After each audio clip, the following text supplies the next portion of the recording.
Good morning, Jess. Thank you so much for joining us on SDG Impact Stories today. Thank you. It's a pleasure to be here. And welcoming us on your properties as well. So could you please briefly introduce yourself? My name is Jesse. I'm the CEO and founder of Mazi Mobility. We're a mobility as a service company based in Nairobi. And I've been running this company for about a year now. So in Nairobi, Kenya. Amazing. So how would you describe Mazi Mobility in just a few words? What's the mission or the purpose behind? Our mission is to really provide on-demand energy to public service or mass mobility operators in sub-Saharan Africa. So this is ideally where we have on-demand energy for them so they can do swaps and carry out their days. So most of our customers typically do deliveries as well as ride-hailing and parcel type of services. And that's really what Mazi is about. So we sell and assemble the bikes as well as build and operate infrastructure to support our customers. Okay. Yep. And so you've mentioned kind of what your customer base is, but what are the challenges or the issues that you've identified in Kenya, maybe in Nairobi in terms of population, of transport and traffic or pollution? Right. I know you've been in Nairobi for a few days, and you already know how traffic can be insane. There's really no scenario in which we're seeing no bikes coming in or being used as an operative mode of transport, specifically as cities become more dense. I think the current population in Nairobi is just about 5 million, but by 2035 it should be about 8.9 million, which is an incredible amount of growth. Infrastructure has not really kept up with that. And so if you want to be anywhere between here and Nairobi in 30 minutes, you're going to use a bike. It's never 30 minutes unless you're on a boda. Nice. Yeah. So, sorry, what is a boda? a boda is a motorcycle. So here there's a lot of like motorcycle taxis. If you're from France or French speaking, motos is what they're called. But yeah, a bunch of bikes. Thank you for clarifying.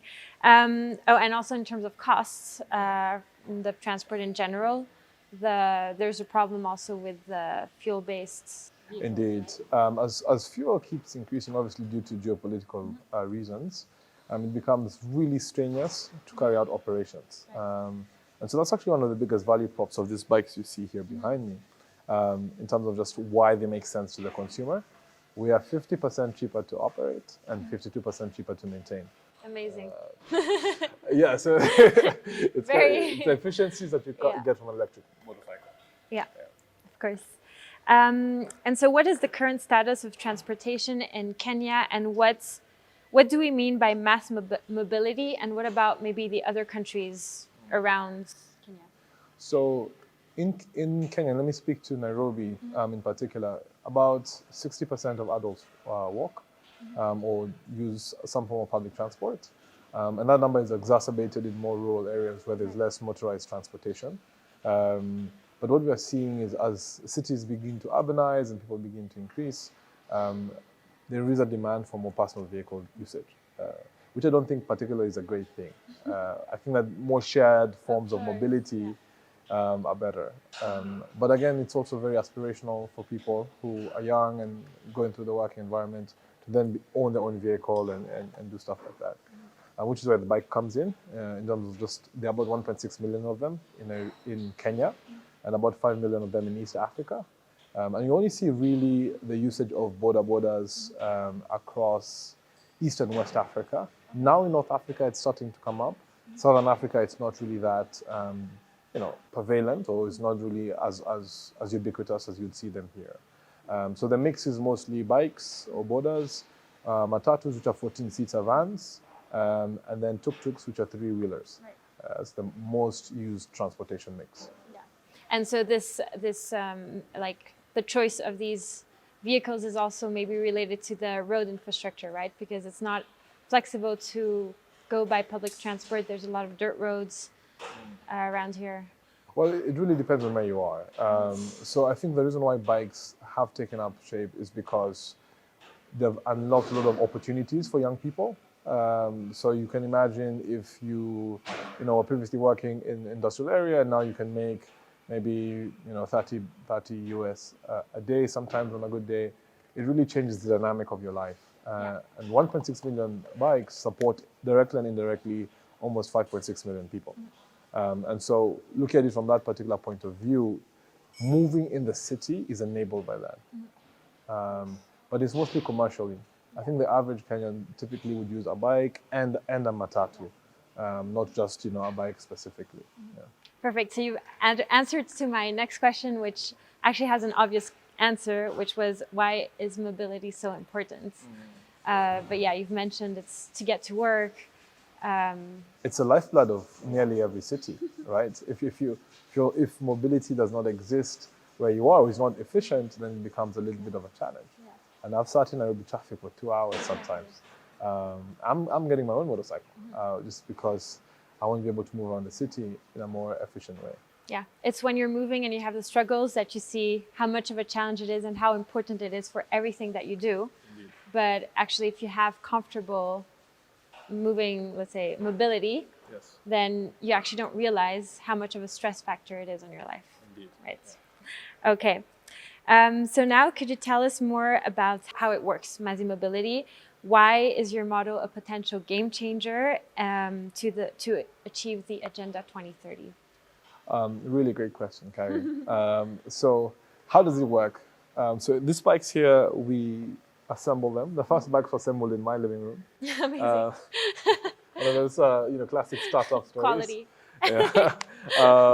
And then post that, we then kind of build this box. That's a box holding the batteries, and we operate them. We sell these bikes, so typically through third-party financing or direct sales. So third-party financing is great because it makes it accessible and affordable. As then we also have an infrastructure provision in terms of a battery swapping station that we've developed that allows the riders to access on-demand energy. And why that's important is because most of the bikes on the continent, or in Kenya specifically, are commercial, not really used for your own personal usage. Right. And so the need to have on-demand energy is very in your face, so to speak. And so that's why we've kind of come up with this particular solution. Why do I think it's a game changer? Motorcycles pollute about 10 times more per mile than SUVs, and we've got 1.6 million of them. And the number is growing. I think in the last 5 years, motorcycles have grown 53%, and this number is only set to increase. So now Africa does not pollute as much as the rest of the world. I think it's 3% relative to everywhere else. But there's still an opportunity to have, climate adaptive solutions or preventative solutions coming from the continent. And specifically when you look at transportation, having batteries as a service enables quick switch, because one thing that you'll see that's holding back clean mobility is the fact that range is a problem. And range anxiety is very real. And I think you realize this in Europe, you realize this in the United States, across the world. And so beyond the economic problem, which fortunately operationally they're cheaper, having what our model looks like enables more people to feel comfortable in actually acquiring an electric motorcycle, as well as using it for day-to-day usage. And that's what's really critical when it comes to impact. Having someone use a product at scale in a way that makes sense. Definitely, I agree. And so as you were talking about impact, what are the SDGs that you're solving? So we are SDG 7, 8, 11, and 13. So we think about like decent work, we think about cities, because again, we are in a way doing a little bit of city planning when we deploy our swapping stations, as well as just industrialization and what that looks like, and then climate action, naturally because the bikes are clean. So the value for us, and again, it's why I really enjoy mobility, you see real world implications, not just in one sector. Because as I mentioned, 5.6 million people is effectively almost 10% of the country, its population. And that's just one particular industry. I think it's so clever that you are resolving one of the bigger issues of Kenya, and you're resolving it by using mobility, which is very unique. And you can resolve it with so many other ways, but I think with the SDG framework that we have, we learned that really you can resolve a big issue by using different innovative ideas. And so what are the different products and services that you offer, and what are the next products or services that you will have? right?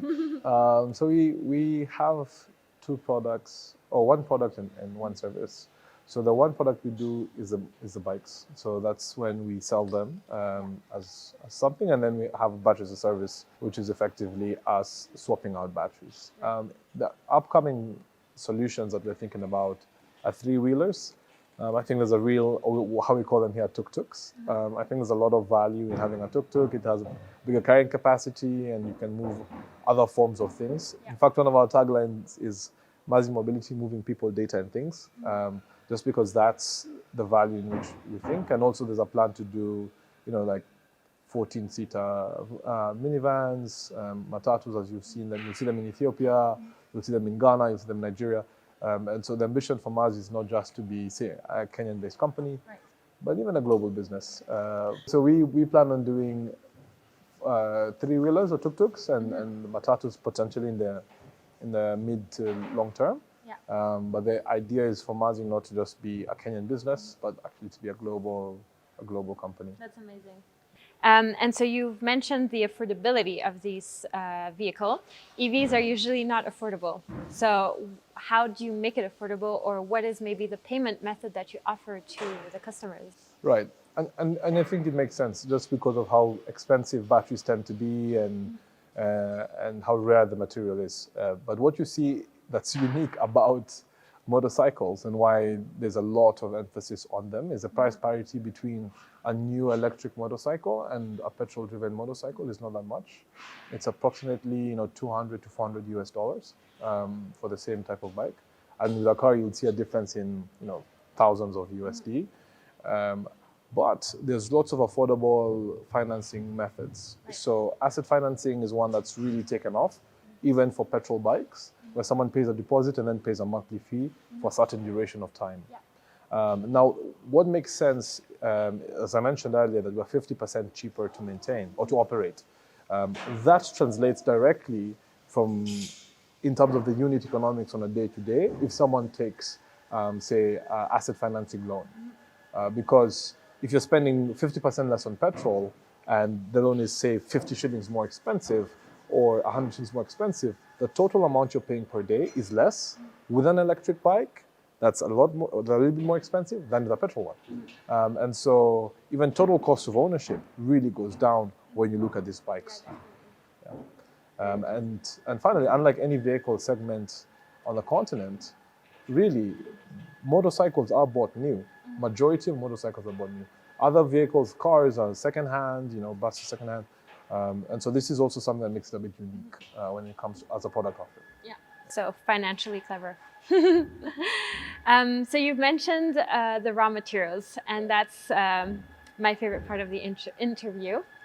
In regards to the downsides of battery-powered vehicles, we can cite many, from the manufacturing up until the end of life.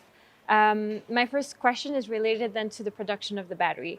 The mining industry is known to having a lot of, unethical ways of exploiting people or harmful to not only the people but the planet. It often violates the human rights. So my question, it's raw materials, it's limited. Right now they're not producing enough for the demand that we have. So how do you ensure, as a company, a social business that is targeting to meet some SDGs, how do you ensure that you're compensating for the downsides, or how do you ensure that you're sourcing the right batteries? That's a great question. From a good company? That's a great question. Obviously, we are a startup. So when it comes to the world of sourcing anything, the larger your balance sheet, the more sway you have with your supplier. I just saw an article about how Apple is pushing suppliers to become more carbon neutral. Right. That's amazing, but that's something Mazi can't do at our stage right now. And so even when it comes down to getting our own batteries, it's really a bit of a challenge knocking on doors and saying, hey, we want this type of product change, let alone where it's coming from. But ideally, what we try and do is we look at where the supplier gets their batteries. There are a few kind of now startups doing blockchain solutions around contact tracing of from mine to production setting. So that's something we're trying to also tap into. Obviously, we want to cause more good than harm. And I think the idea here for us is net positive. Yeah, right? definitely. As you know, having a bigger impact, positive impact. indeed, and being from the continent as well, and realizing how much exploitation has happened over the years, it breaks my heart. And I am actively looking at different types of non-rare material batteries. So I have a lot of hope for a carbon battery, but with the current situation as it is now, so many people die from air pollution-related diseases. About 1 million in developing countries. It's an urgent crisis. And so it's not perfect, but what we're trying to do is really, one, grow at scale so that we can actually push for the changes we want to see, but also try our best to push the suppliers to disclose where they source the batteries, how it was assembled, and try and avoid cases where, there was child labor that was used. Of course. I think that in every business, if we want to find a solution to tackle the challenges that we have today, you're not the only one, but it's all transitional, right? We have to go through this trial and error. You can't resolve everything at once. Indeed. You're dependent on others in your value chain. Precisely. So continuing on my circular model question of value chain, now in terms of the end of life, currently they are, correct me if I'm wrong, they last between 5 and 8 years. They will be extending to 10 to 20 years, I guess, with technology. And a forecast also suggests that by 2035, more than half of the sold vehicles will be EVs. The mining industry is not prepared for that. And you are one of the companies that is creating demand for these batteries. So if the mining industry is getting a lot of demand, they might, again, go into unethical or non-environmental friendly ways of manufacturing. So my question at the end is, firstly, I already know the answer, but who does the battery belong to at Mazi Mobility, and what will you do once the battery reaches the end of life cycle? How do you plan on maybe recycling it? Do you have any post customer service plan? I know you've been here only for a year, so it's probably in the pipeline, but I'm curious.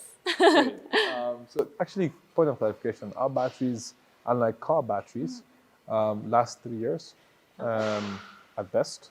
So obviously this means a shorter turnaround time, which is even worse. Right? You have 2 years to come up with a solution. So one thing that really helps is our business model.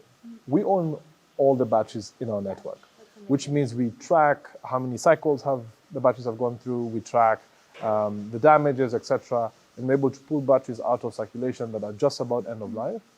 So there is a residual value in the battery. Our battery is about 2.1 kilowatt hours. And so by end of life, which in automotive cases is about 80% of efficacy of the battery, maybe we're going to get to about, below 1 kilowatt hour of power.